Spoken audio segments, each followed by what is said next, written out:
Well, hello there everyone. Long time no see. I know it's been a fair while since my last video on this channel, but simply I just had nothing to record or nothing to review or anything like that, so that's the main reason why it's taken me this long to come back. But as you can see, I am back, and as well as that, I've got a small review for you. I got this from Train World. This is kind of a review that's out of the blue actually. I saw these models on Train World, both being Y-Class diesel locomotives from AusTrains, and I thought, you know what, I had to get them, as these are fairly rare to get these days. So let's go ahead and take a look inside.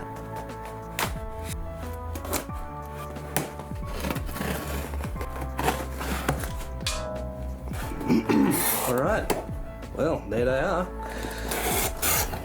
As you can see, they are in fairly small boxes. So as I mentioned, these are both, if I turn them right way around, they are both Y classes.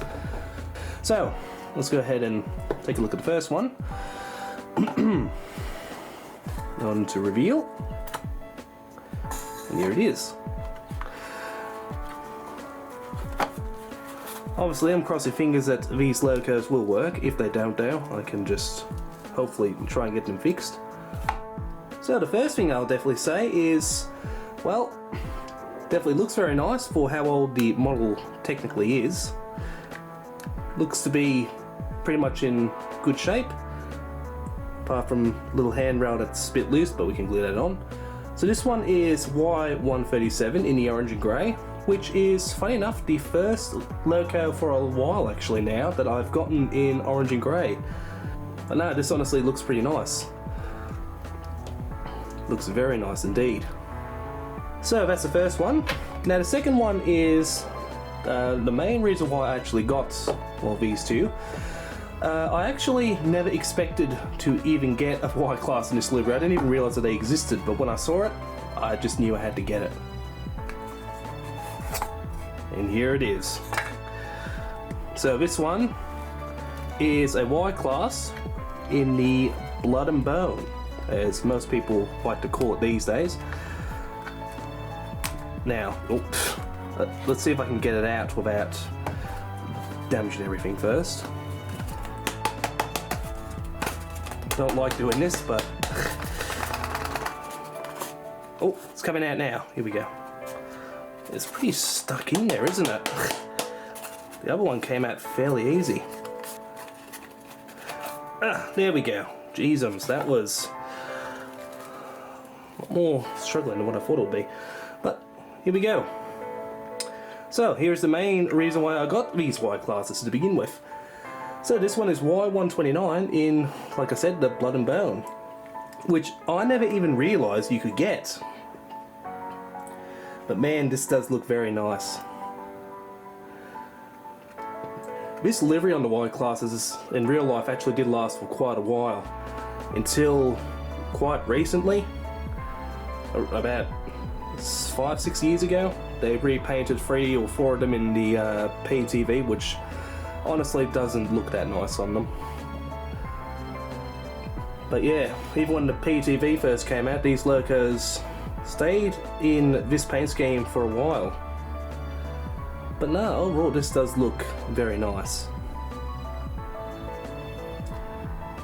So overall I have to say so far that I am really happy with both of these models. Apart from, of course, the fact we've got a couple little loose bits of detail from the handrails and all that, but again, we can just glue those back into proper position. The main thing I'm concerned about is whether these models are going to run fine or not. That's really the biggest risk when it comes to second-hand models as far as locomotives, but I have been very lucky so far. So I'll go ahead and put a piece of track down and we'll test these models and see if they run. Alright, so we'll go ahead and test Y137 first. Cross fingers that it does work.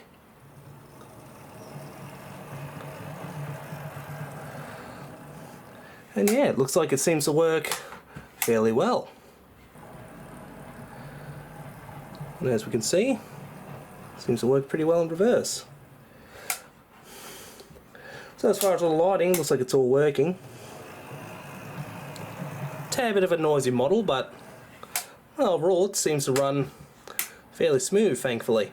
I'll go ahead and flip the model around so you can see the back end.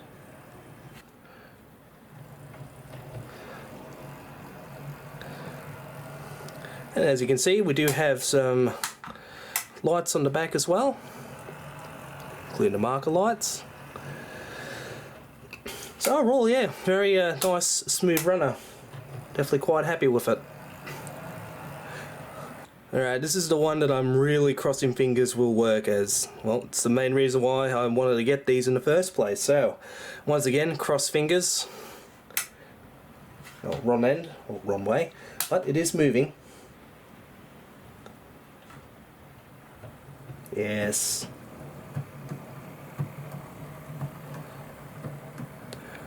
That little bump sound now doesn't sound the best. That kind of tells me that a gear might be damaged or broken.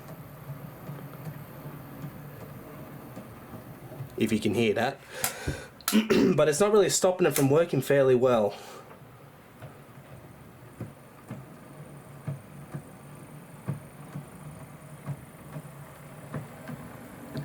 Yeah, you can definitely really tell that that's there's quite a bang to that, but it is still running pretty smoothly.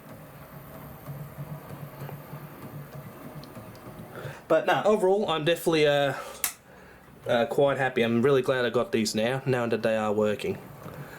But yeah, that bump that you're hearing, that bang, is most likely a cracked gear. Yeah. But anyway, we'll now go ahead and of course take these to the Cromwell Railway Club. So let's go ahead and do that.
change the bed to get the speaker sitting behind it. Yeah, I took one speaker off, I left one speaker out. That would be a different solution. And that's, I lost the bed. I lost the bed. So it's in the house, so it's in the bin, in the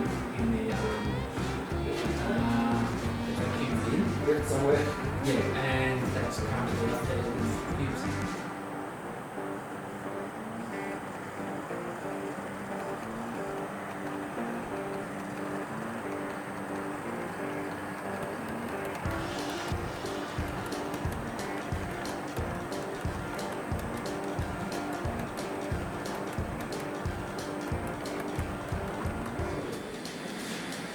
We've got a 2-chime board, which is the body. Then we got the Leslie Super Typhoon 5. You've got to work out in these ones which one it is. That's unusually quiet for I don't know how to adjust volume. I don't know what that is. I know it's under the CD file. yeah.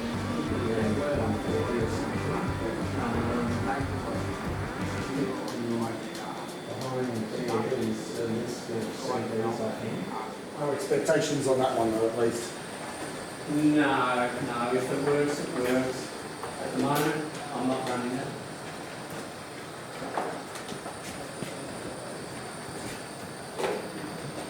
Alright. Well, now I've got to remember where I took these out of.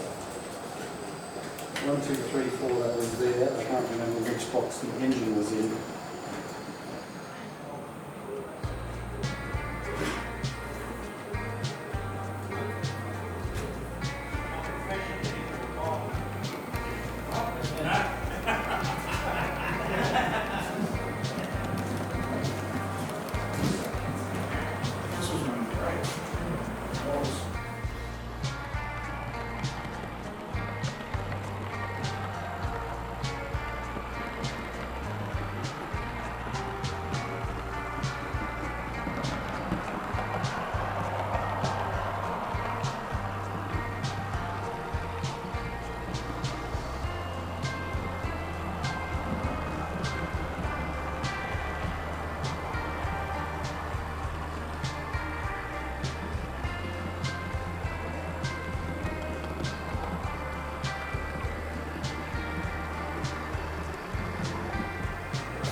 Alright, so we have now made it to our final thoughts and conclusions. However though, I'm going to do it just a little bit differently this time. Simply because obviously these are second-hand models, so it would be a bit unfair if I was to trash these for being new models, because they simply aren't. As far as a few of the positives, of course, the paintwork on the Loco, all the separately fitted detail parts such as the handrails and all that are really well done. That's both on the orange and grey one and the V-Line passenger, Blood and Bone. As well as that, we do have all the lights on the models which do work, thankfully, so that's another really good thing. Now, as far as how the models run, overall, for the most part, they do seem to run pretty well. Well, one does run a bit better than the other, I should mention that. Now, as far as some of the little nitpicks I have with these models, it's mainly to do with Y129 in the Blood and Bone. As far as the orange and grey one, there's not that many problems I can really talk about with it, apart from the fact that it's sounding a bit dry, so I'm going to have to probably put some grease or something in the gears. But apart from that, that Loco's fine. However though, this one definitely has a few little extra problems. So, the first little problem that unfortunately I was correct about was the FUD noise that this Loco was making. So if you remember at the start of the video when we were test running this Loco on the small track, you heard a bit of a FUD noise. I did suspect that that might have been a cracked gear. Well, unfortunately that is true. This Loco does have a cracked gear, so I am going to have to get that replaced at some point. The second little problem I have is, this one is a tad bit more annoying, it's the fact that this Loco seems to not do too well in more lower speeds, which again could probably be because of the gear problem. That wouldn't surprise me. But as far as when it's in the more high speeds, it seems to run a little bit better. And the other little annoying problem I somewhat have is the front and rear main lights seem to flicker a bit, which I'm a bit puzzled why. The orange Y class doesn't do it, or the orange and grey one I should say. And lastly, this is, I'm actually partly blaming the model for this, just because the box that this particular model came in is so tight, like you literally have to shake the box to get the model out. So it's not really surprising that this has happened, but I'm not sure if you can see it or not. To you it might look like a little speck, but that is actually a horn. So if you look carefully, yes, this Loco has lost one of its little horns. And the problem is, it is so damn tiny, I highly doubt I'm ever going to be able to put that horn back on, so yeah, a little bit annoying about that, but that's my only other complaint, is that this box, for this particular model, was so tight. Obviously you saw it when I was trying to unbox it, like it didn't want to come out for some reason, and it's still like that, so I'm not sure what I'm going to do. I might just keep the model out, or I might just scrap a bit of the styrofoam out of the box, that way it fits in a bit better. But then of course it means it might become a bit more looser in the packaging. But even with all those flaws, overall I'm still very happy with both of these models, and the red one, as much as how much trouble she's given me, sort of. Again, when you get second-hand models, this is what you should technically expect. But overall everyone, that's going to be it for my short review of the AusTrains Y-Class locomotives. So hopefully you guys did enjoy. Sorry for the very lack of uploading. However though, I'm pretty sure some of you guys know that we do have a few releases hopefully coming out soon. I actually also have a 81 class from SDS with DCC sound hopefully coming soon, so there will be a review for that. As well as that, I'll also be most likely doing a Overland review when those come out, and we can't obviously forget as well the N-Class rerun is coming soon. So don't worry, there are going to be quite a few more reviews for this year to come. Hopefully you guys don't have to wait as long as you have, well, since now, but I don't know, we'll just have to see. But like I said everyone, thanks for watching, and I hope to see you next time.